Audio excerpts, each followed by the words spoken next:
Today's topic is atmosphere. So we will be talking about the composition of atmosphere, its different layers and what are the properties of those layers.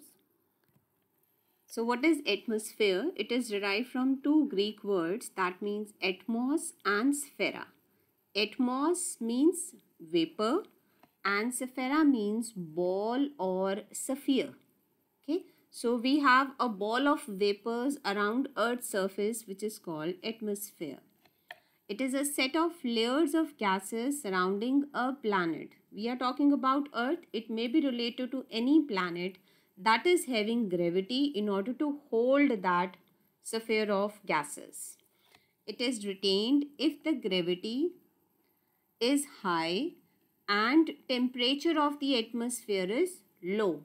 So any planet which is having high gravity and low temperature, that can hold the atmosphere around it. Now what is the composition of Earth's atmosphere, as we'll be talking about our planet? So if we talk about the dry air, it contains nitrogen 78.09%. So you can see here the most abundant is nitrogen, followed by oxygen, and that is 20.95%. Then there is a noble gas argon, which is 0.93%, and 0.04% is carbon dioxide. And along with that, other gases, they are present in traces like neon, helium, methane, hydrogen, krypton, etc. Now this was the composition of the dry air, but otherwise when we look at the Earth's atmosphere, water vapors, they are also very important component of atmosphere, and almost 1% is found at the sea level, but all over if we see over the landscape, this is 0.4%. Now what are the functions of atmosphere? Atmosphere around our Earth, that is definitely helping life, it is supporting life on Earth. How it supports life? So it protects the living organisms from genetic damage by the harmful solar radiations. What are those radiations? We have UV radiation, solar wind is there, and cosmic rays. Now what are UV rays? You all know, you have studied the EM spectrum, the spectrum of EM wave. So this is a type of electromagnetic wave of the range 10 to 400 nanometers, and it constitutes around 10% of the total EM radiation. What is solar wind? Solar wind, it is a stream of charged particles released from upper atmosphere of sun. Upper atmosphere of sun, and that atmosphere is called corona. Okay, so it has basically electrons, protons and alpha particles. So that complete stream comprising these particles which is arising from sun, it is called solar wind. What are cosmic rays?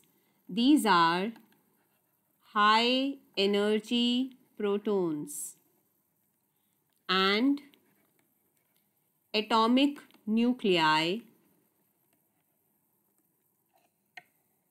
that move through space at the speed of light. It's almost same as the speed of light. So it means these are also being produced from sun. They are high energy protons and atomic nuclei, and they are moving through the space at a very high speed. But our atmosphere, it doesn't let enter UV radiation, solar wind or cosmic rays. So that is how it is protecting ourselves from genetic damage. Now what are the changes in Earth's atmosphere? If we talk about primitive atmosphere, that it was a kind of the reducing atmosphere, means it was having only hydrogen in it, no traces of oxygen. So it is also called hydrogen atmosphere. But later on, you know, as the process of photosynthesis started, when there was the advent of the autotrophic organisms, because of the act of photosynthesis, oxygen started increasing in environment. Then the environment became oxidizing, okay, and the oxygen concentration drastically increased, and it's almost constant till date. Now, humans, they are contributing towards change in the atmospheric composition. How? Through air pollution.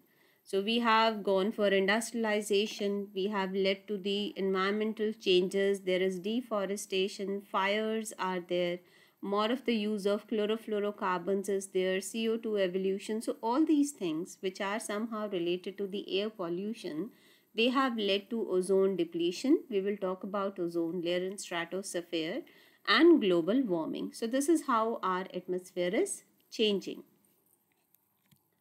Now, what are the properties of Earth's atmosphere? So when we talk about its mass, it's huge. See, it's 5.15 into 10 to power 18 kgs.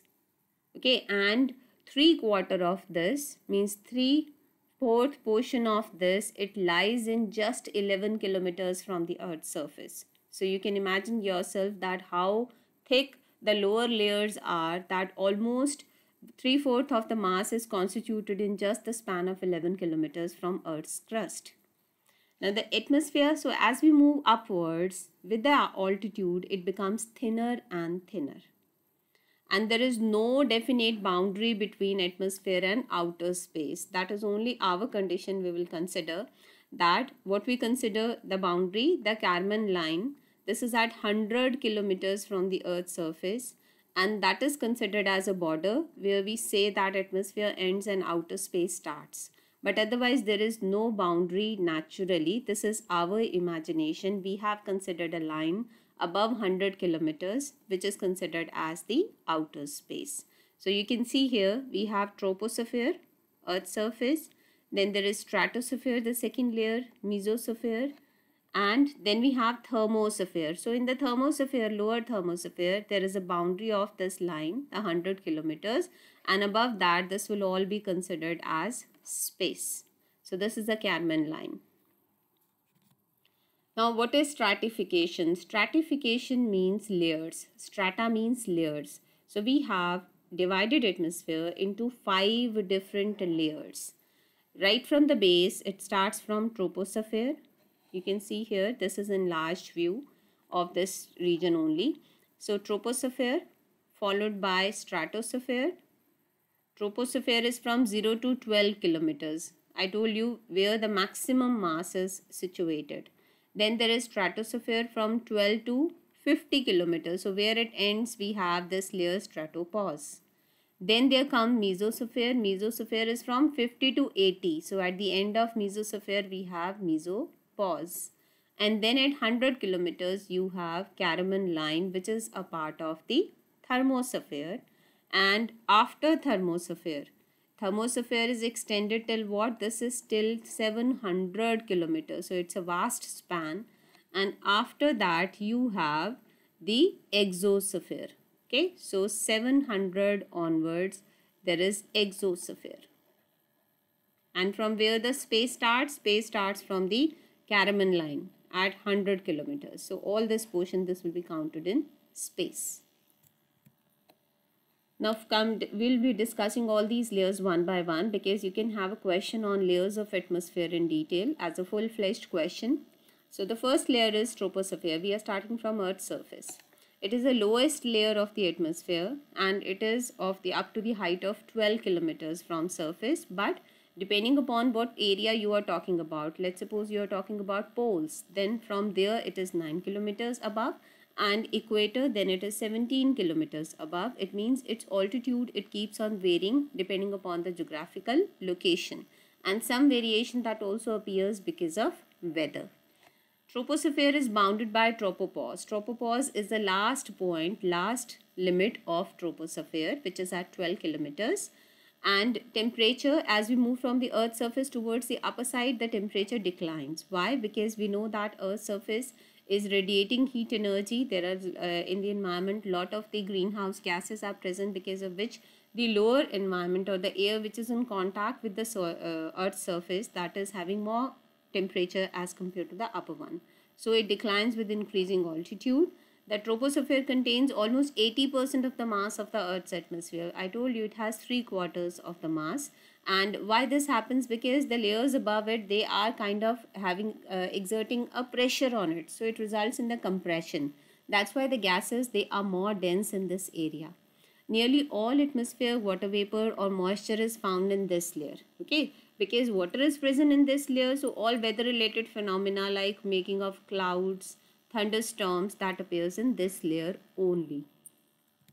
Then comes the second layer, stratosphere.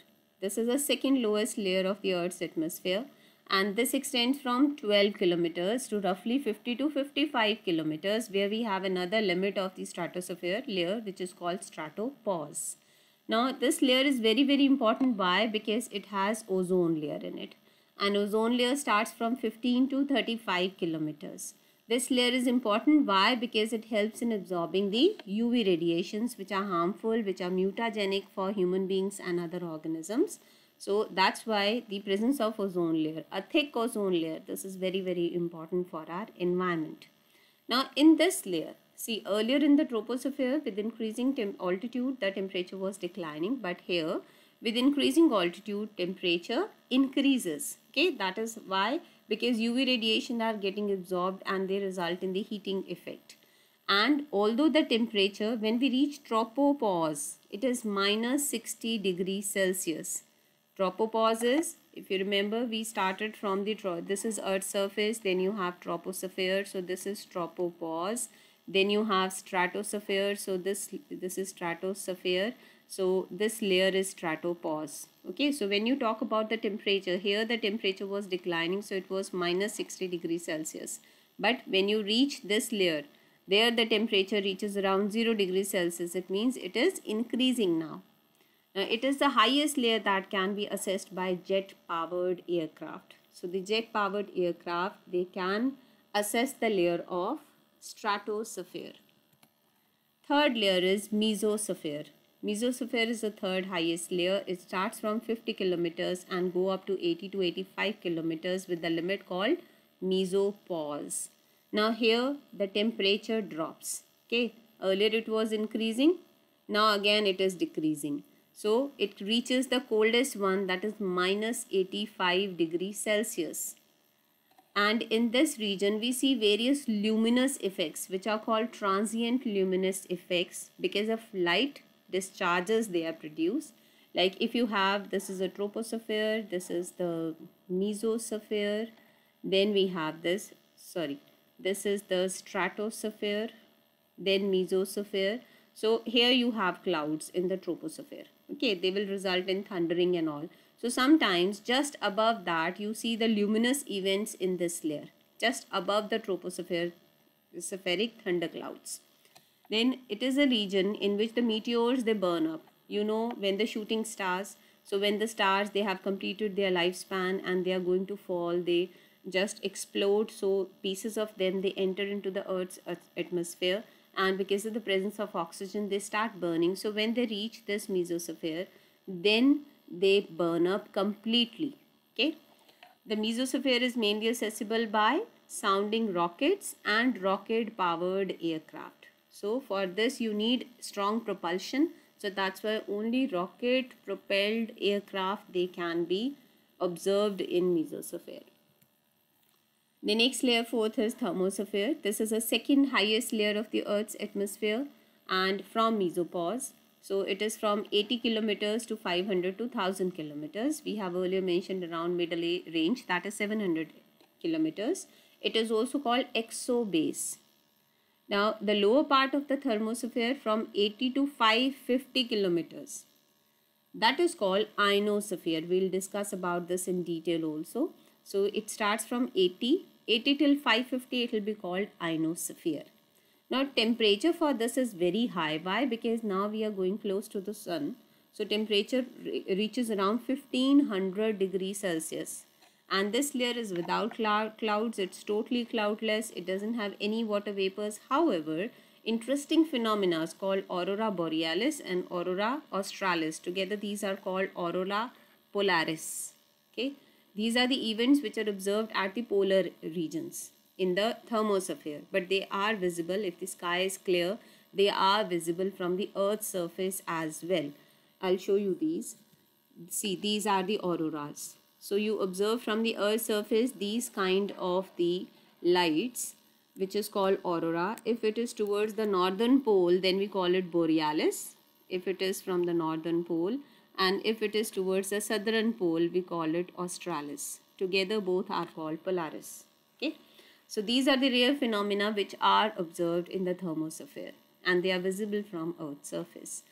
Now, International Space Station, you must have heard about this. They are also placed in this region of the thermosphere, and they are at the height of 350 to 420 kilometers.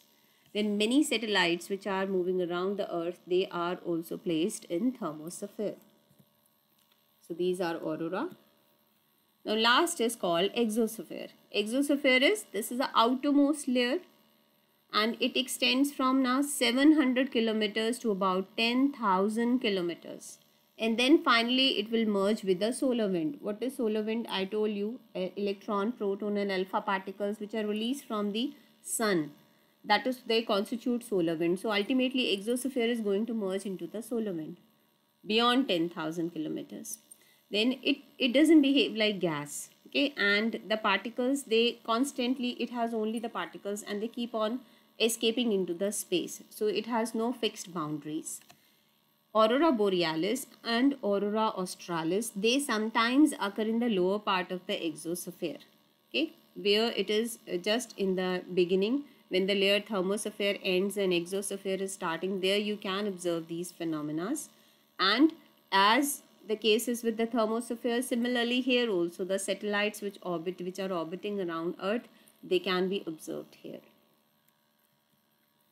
So that's all about the stratification of atmosphere. Now we have to discuss these two major layers. One is ozone layer and the second one is ionosphere. Ozone layer, you can get a small 1 or 2 mark question or a note on it. Ozone layer, it is contained in the stratosphere, and we have what is its concentration in this layer. Since ozone is a gas, okay, so its constitution is 2 to 8 parts per million ppm. 2 to 8 ppm is observed in stratosphere, and in the lower atmosphere also ozone is present as a pollutant, but there it is in parts per billion. It's highly low in concentration. However, in stratosphere it is concentrated, so it's 2 to 8 ppm, and it is located in the region of 15 to 35 kilometers from Earth, though its thickness keep on varying with the geographical lines as well as seasonally. And 90% of the ozone of the Earth's atmosphere is contained in stratosphere. So if you get a information, a small note on ozone, you can explain it this way. You all know its formula, it is O3. Second is ionosphere. What is ionosphere? We just discussed this thing. Basically, ionosphere, it starts from 50 kilometers to 1000 kilometers. It means now we are talking about the mesosphere, thermosphere, and some portion of exosphere also. So all these three, they constitute ionosphere. So during daytime, it stretches from 50 to 1000 kilometers and includes mesosphere, thermosphere and the part of exosphere. This is basically the region where the solar radiations, they ionize the particles. Okay, so in this proper portion, in this layer, the auroras, they are observed. Why? Because particles are ionized. So different colored, I have shown you these green colored auroras. They are visible because of the charged particles, and they stretch in the region of ionosphere. That's why we mentioned that you can observe this phenomenon in thermosphere or exosphere. The ionospheres, they form the inner edge of magnetosphere. So we have this portion of the exosphere, that is the magnetosphere. It is differentiated from here, which is of importance because all our radio waves, all radio propagation on Earth, that is all communication because of the magnetosphere. Okay, so it forms the inner edge of magnetosphere. So what is ionosphere? Ionosphere is a stretch of 50 to 1000 kilometers from the Earth's surface. It includes three layers: mesosphere, thermosphere, and a part of exosphere. In this, the particular phenomena called auroras, they are observed. Why? Because it has ionized particles present in it, and it forms the inner limit of magnetosphere, which is important for radio propagation. So that's all for today.